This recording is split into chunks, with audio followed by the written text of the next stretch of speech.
भंडारा गोंदिया जिला वासियों के लिए खुश खबर है। अब आपका मनपसंद channel BS crime India news अब आपके केबल नेटवर्क पर, जी हां, अपने केबल नेटवर्क के एशियन चैनल नंबर 50 पर उपलब्ध है। BS क्राइम इंडिया न्यूज पर खेल, राजनीतिक, क्राइम, साहित्य व अन्य खबरें प्रकाशित की जाती है। हमारे साथ जुड़ने के लिए तथा हमारे चैनल में खबरें, विज्ञापन आदि के लिए संपर्क करें 8669151757 पर।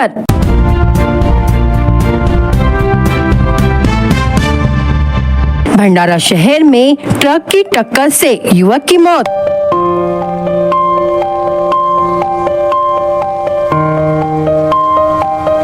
साई मंदिर के पास हुआ हादसा, बाइक सवार की मौत, परिजन घायल। इस दुर्घटना से शहर में मची सनसनी।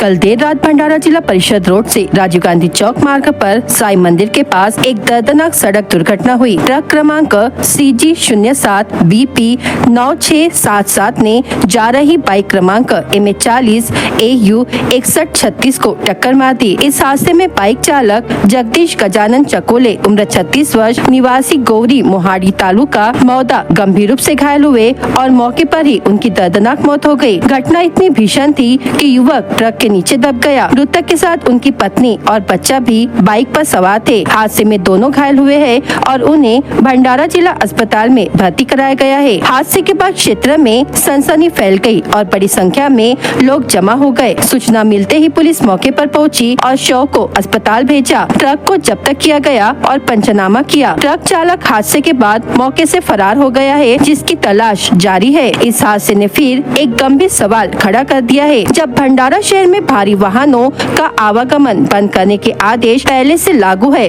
तो आखिर ये वाहन शहर में कैसे चल रहे हैं? स्थानीय नागरिकों का कहना है कि गणेशपुर राजा के दर्शन के लिए प्रतिदिन हजारों श्रद्धालु इसी मार्ग से गुजरते हैं। शाम के समय भीड़ रहती है और ऐसे में भारी वाहनों की आवाजाही बड़ा खतरा बन सकती है। BS क्राइम इंडिया न्यूज प्रशासन से सख्त अपील करता है कि भंडारा शहर में भारी वाहनों का प्रवेश तुरंत रोका जाए। दोषी ट्रक चालक और जिम्मेदार अधिकारियों पर कड़ी कार्रवाई हो। आम नागरिकों की सुरक्षा सुनिश्चित की जाए। साई मंदिर के पास हुई इस भीषण दुर्घटना ने एक परिवार को तबाह कर दिया। अब सबसे बड़ा सवाल ये है कि इस लापरवाही का जिम्मेदार कौन?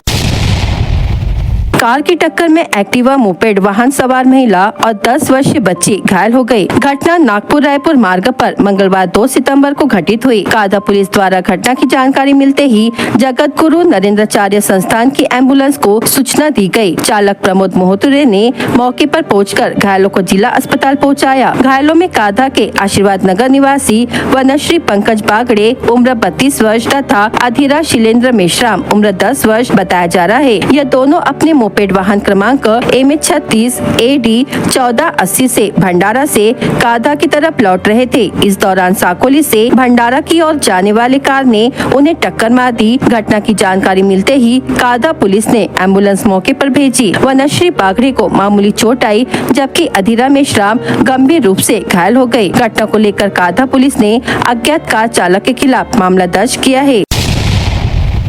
महाराष्ट्र सरकार ने इस साल गणेश उत्सव को राज्य महोत्सव का दर्जा दिया है। बप्पा के स्वागत के लिए पूरे राज्य में भक्तों ने खास थीम और सजावट के साथ उत्सव मनाने की तैयारी की है। गोंदिया के सिविल लाइन क्षेत्र में रहने वाले गणेश भक्त त्र्यंबक जरोदे ने इस बार अपने घर पर कुछ अनोखा कर दिखाया है। जरोदे परिवार ने अपनी मां को पंढरपुर वारी का दर्शन घर पर ही करवाया। गोंदिया से पंढरपुर तक लगभग 950 किलोमीटर की यात्रा होती है। इस वारी में ज्यादातर बुजुर्ग ही शामिल हो पाते हैं, लेकिन बच्चों और युवाओं को भी वारी के महत्व की जानकारी मिले, इसी उद्देश्य से त्र्यंबक जरोदे ने गणेशोत्सव के दौरान वारी का खूबसूरत दृश्य सजाकर पेश किया। जरोदे परिवार की इस थीम को देखने के लिए आसपास के लोग बड़ी संख्या में पहुंच रहे हैं। वहीं इस अवसर पर त्र्यंबक जरोदे ने श्री गणेश के चरणों में प्रार्थना की कि वारी के माध्यम से अन्नदाता बलिराजा की आय भी बढ़े और सबका जीवन सुख समृद्धि से भर जाए। या वर्षी आम्ही गणपती उत्सवासाठी घरी पंढरपूरच्या वारीचा देखावा तयार केलेला आहे आणि तुम्ही बघितलं असेल तर इथे आम्ही लहान मुलांचा थीम घेतलेली आहे। ती याच्यासाठी की मोठे तर करतातच पण त्यांच्यासोबत आजच्या जी लहान पिढी आहे त्यांना पण या पंढरपूरच्या वारीचे महत्त्व कळले पाहिजे म्हणून हा एक लहान मुलांचा आम्ही थीम इथे बनवली आहे. मी पंढरपूरला जाऊ शकले नाही, पण माझ्या मुलांनीच घरी पंढरपूरचं दर्शन दाखवलं. मला त्याचाच फार अभिमान आहे, आनंद वाटतो. महाराष्ट्राचे आराध्य दैवत विठ्ठल पांडुरंग यांना दरवर्षी एकादशीला पंढरपूरची वारी लाखो भाविक जात असतात.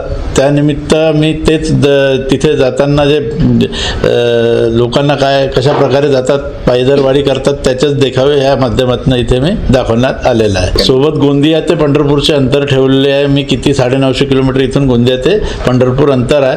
त्यातच त्यांना टाळ मृदंग आणि हाती झेंडे आणि पालख्या घेऊन जातात ते दाखवण्यात आलं. शेतकऱ्याचं ह्या निमित्ताने एकच आहे की पांडुरंगाचरणी एकच प्रार्थना आहे की ह्या वर्षी शेतकऱ्यांना भरभराटून उत्पन्न लाभो हीच ईश्वरचरणी प्रार्थना.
गणेशपुर में इस वर्ष भी गणेशोत्सव बड़े धूमधाम और श्रद्धा भाव के साथ मनाया जा रहा है. गणेशपुर राजा दर्शन के लिए न केवल भंडारा और नागपुर जिले से बल्कि पड़ोसी राज्यों मध्य प्रदेश और छत्तीसगढ़ से भी हजारों श्रद्धालु बड़ी संख्या में पहुंच रहे हैं. इस उत्सव का मुख्य आकर्षण गणेशपुर राजा की भव्य प्रतिमा है, जिसमें हर साल सामाजिक संदेश भी समाविष्ट किया जाता है. इस बार 7 दरवाजे की संकल्पना के माध्यम से एकता, श्रद्धा, संयम, धैर्य, प्रामाणिकता, सेवा और समर्पण जैसे 7 गुणों का संदेश दिया गया है. सन्मित्र गणेश उत्सव मंडल गणेशपुर की ओर से प्रतिवर्ष की तरह इस बार भी विशेष आयोजन किया गया है. प्रतिदिन शाम 8 बजे आरती होती है, जिसमें बड़ी संख्या में नागरिक, श्रद्धालु और गणमान्य व्यक्ति शामिल हो रहे हैं. सोमवार की आरती में पूर्व सांसद सुनील मेंढे, राष्ट्रवादी कांग्रेस पार्टी के प्रदेश सचिव धनंजय दलाल, मराठी पत्रकार संघ के अध्यक्ष चेतन भैरम, आशीष दलाल,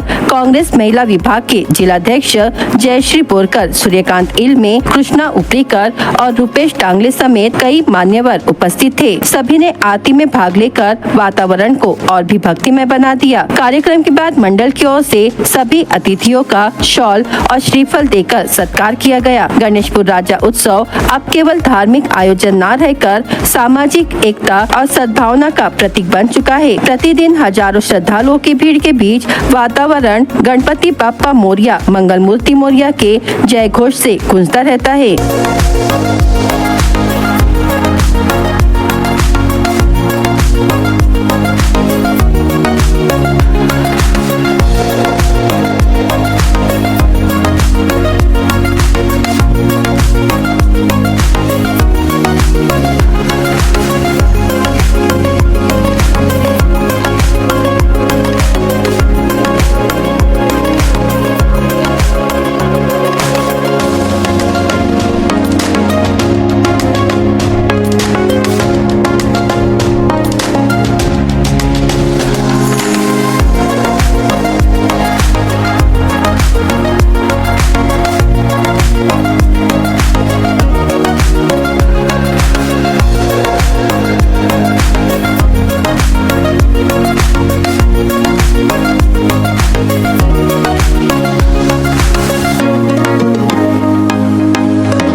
गणेशोत्सव के समापन अवसर पर भंडारा नगर परिषद की ओर से मिस्किन गार्डन परिसर में गणेश विसर्जन की आदर्श व्यवस्था की गई। श्रद्धालुओं को किसी प्रकार की असुविधा न हो, इसके लिए नगर परिषद प्रशासन ने विशेष योजना बनाई, जिसमें विसर्जन के लिए विशेष पानी के टैंक तैयार किए गए। नगर परिषद के सफाई कर्मचारी संपूर्ण स्वच्छता की जिम्मेदारी निभा रहे हैं और हार फूल के लिए अलग व्यवस्था की गई है, जिससे स्थल हमेशा स्वच्छ रहे। गणेश प्रतिमाओं का विसर्जन नगर परिषद कर्मचारी स्वयं कर रहे हैं, जिससे श्रद्धालुओं की भावनाओं का सम्मान भी बरकरार है। भंडारा शहर के नागरिक बड़ी संख्या में गणेश प्रतिमाओं का विसर्जन कर रहे हैं। संपूर्ण प्रक्रिया नगर परिषद के मुख्य अधिकारी करण कुमार चौहान के मार्गदर्शन में संपन्न हो रही है। सुरक्षा व्यवस्था को भी प्राथमिकता दी गई है। विसर्जन स्थल पर नागरिकों की सुरक्षा के लिए नगर परिषद और पुलिस प्रशासन की ओर से विशेष ध्यान रखा जा रहा है। भंडारा नगर परिषद के कारण गणेश विसर्जन प्रक्रिया इस बार सरल, स्वच्छ और सुरक्षित बन गई है।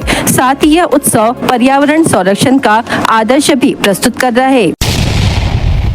भंडारा शहर की सड़कों की दयनीय स्थिति को देखते हुए नागरिक त्रस्त हो चुके हैं। सड़कों पर बने गहरे गड्ढों के कारण दोपहिया वाहन चालकों को भारी परेशानियों का सामना करना पड़ रहा है। वहीं पैदल चलना भी मुश्किल हो गया है। इन गड्ढों के चलते कई दुर्घटनाएं हुई है और कुछ लोगों को गंभीर चोटें भी आई है। इस संबंध में अधिकारियों और ठेकेदारों पर कार्रवाई की मांग भाजपा की ओर से पालक मंत्री पंकज भोयर को दिए गए ज्ञापन में की गई है। ज्ञापन में कहा गया है कि बार-बार मौखिक और लिखित निवेदन देने के बावजूद संबंधित अधिकारी ठोस कदम नहीं उठा रहे हैं। इससे जनता में आक्रोश बढ़ता जा रहा है। आंदोलन करने के बावजूद प्रशासन ने कोई संज्ञान नहीं लिया है। निष्क्रिय अधिकारी और लापरवाह ठेकेदारों द्वारा किए जा रहे निकृष्ट दर्जे के काम के कारण सड़कों की हालत और भी खराब हो गई है। इस मामले में तुरंत ध्यान देकर संबंधित अधिकारी और ठेकेदारों पर कठोर कार्रवाई की जाए, ऐसी मांग अल्पसंख्यक मोर्चा प्रदेश अध्यक्ष मोहम्मद आबिद सिद्दीकी और भाजपा जिला उपाध्यक्ष विकास मदनकर ने की है।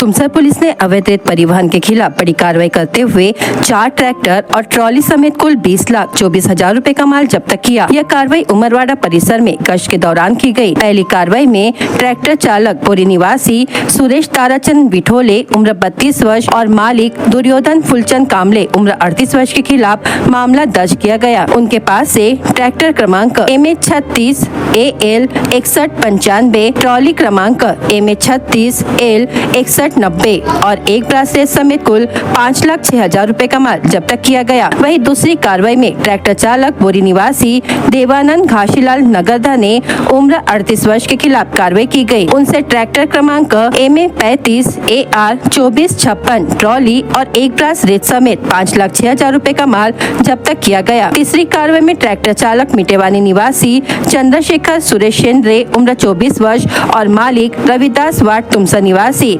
आनंद राजेश मालाधारे उम्र 35 वर्ष के पास से ट्रैक्टर क्रमांक MH36 AL 6193, ट्रॉली और एक ब्रास रेत समेत कुल 5,06,000 रुपए का माल जब्त किया गया। यह कार्रवाई पुलिस अधीक्षक नूरुल हसन, अपर पुलिस अधीक्षक नीलेश मोरे और पुलिस निरीक्षक गायकवाड़ के मार्गदर्शन में पुलिस उप निरीक्षक गंगवानी, पुलिस हवालदार गावंडे, रंभाड़, बिस्ने और पुलिस स्टेशन तुमसर की टीम ने की। वहीं चौथी कार्रवाई में ट्रैक्टर चालक डोंगरला निवासी परमेश्वर मुंशी बनकर उम्र 26 वर्ष और मालिक साहिल किशन बनकर उम्र 21 वर्ष के पास से ट्रैक्टर क्रमांक MH36 AL 4309, ट्रॉली और एक ब्रास रेत समेत 5,06,000 रुपए का माल जब्त किया गया। सभी आरोपियों पर संबंधित धाराओं के तहत अपराध दर्ज किया गया है। भंडारा जिले में पिछले 1 महीने से कृषि सेवा केंद्रों में उपलब्ध खाद और पॉस मशीन पर शेष राशि की जांच के लिए सत्यापन अभियान चल रहा है। कृषि सेवा केंद्रों के लिए किसानों को सब्सिडी वाले खाद पॉस मशीनों के माध्यम से बेचना अनिवार्य है। तहसील में नवनियुक्त कृषि अधिकारी गुणवत्ता नियंत्रक निरीक्षक द्वारा की गई जाँच रिपोर्ट के अनुसार जिले के 2 कृषि सेवा केंद्रों के खाद लाइसेंस स्थायी रूप से रद्द कर दिए गए हैं, जबकि 9 कृषि केंद्रों के खाद लाइसेंस कुछ दिनों के लिए निलंबित निलंबित कर दिए गए हैं। इसके लिए कृषि विभाग ने आदेश पारित किया है। पॉस मशीनों के माध्यम से खाद नहीं बेचने वाले कृषि केंद्रों के खिलाफ कार्रवाई की जाएगी। भंडारा की जिला अधीक्षक कृषि अधिकारी संगीता माने द्वारा सख्त निर्देश दिए गए हैं कि यदि किसान पक्का बिल नहीं देते हैं, लाइसेंस को सामने के हिस्से में नहीं लगाते, खाद स्टॉक रजिस्टर को अपडेट नहीं रखते हैं और अधिक दर पर खाद बेचते हैं तो उनके लाइसेंस रद्द किए जाएंगे। अहवाल कृषि केंद्र देवसर्रा, तुमसर, गुप्ता कृषि केंद्र भुयार, पौनी के खाद लाइसेंस हमेशा के लिए निलंबित किए गए हैं।